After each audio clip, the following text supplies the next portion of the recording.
you know. So I want to be the thing that they can look at like a mirror and be like, hey, you're good at those things, to reinforce that you're that, you know. Interesting. So does that make sense? And through that, I make them more aware of who they are, and the way that what you they act are. and what you do, the signals you send out is what you're asking people to perceive you as, in a sense, you know? I would disagree with the consciousness, like as far as you saying raising the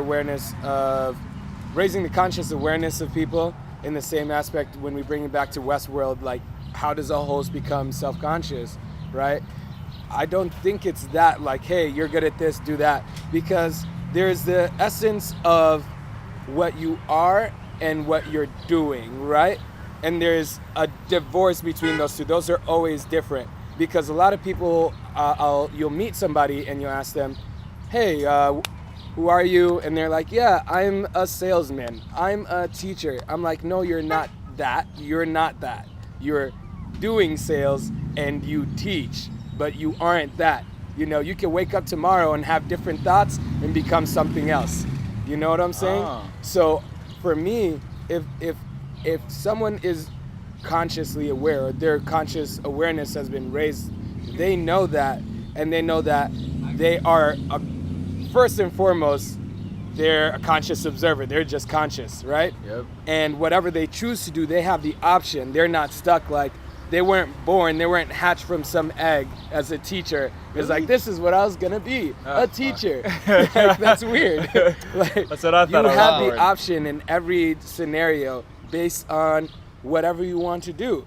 If whatever the situation calls for, you can conjure up whatever you need to become what you need to be for the situation. You know what I'm saying? Jean-Paul Sartre actually touched upon this already in Being and Nothingness. Yeah. And he said that being precedes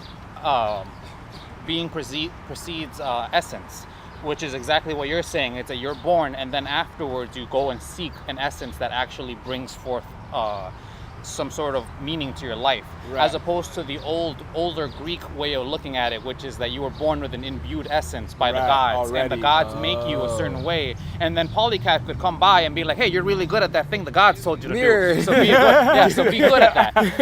Sartre says in the 20th century, what we have now is we have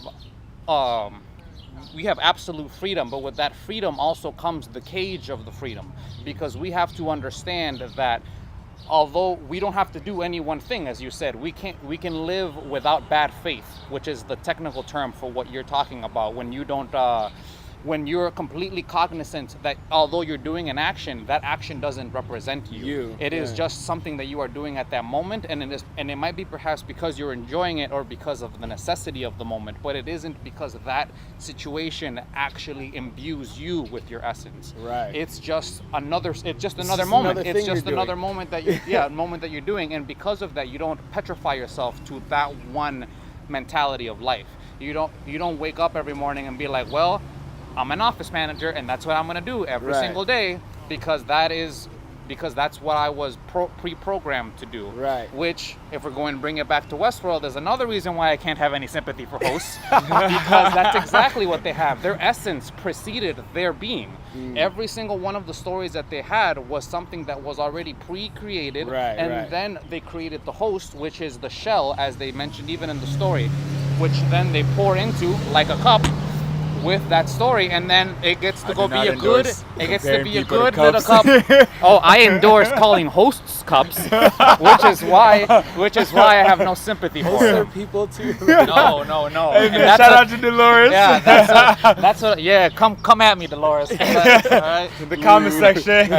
Get him. Yeah. But that's the way I see it, and perhaps I'm just dick riding Sartre, but I think that is exactly how.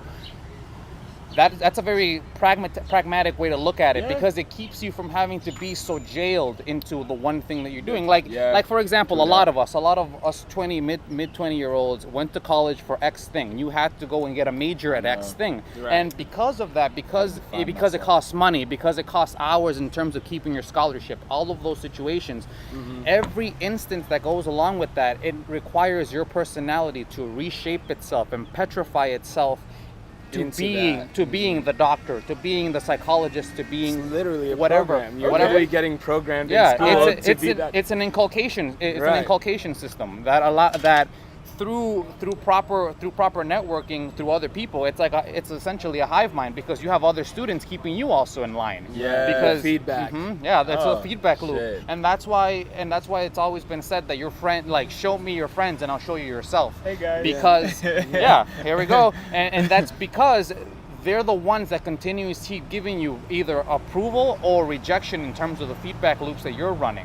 Okay. If I wake up, and I'm like, nah, man, I don't want to do this podcast because it sounds really lame. Like, you guys will go off and do the podcast on your own. You guys will continue on life, without me. Yeah.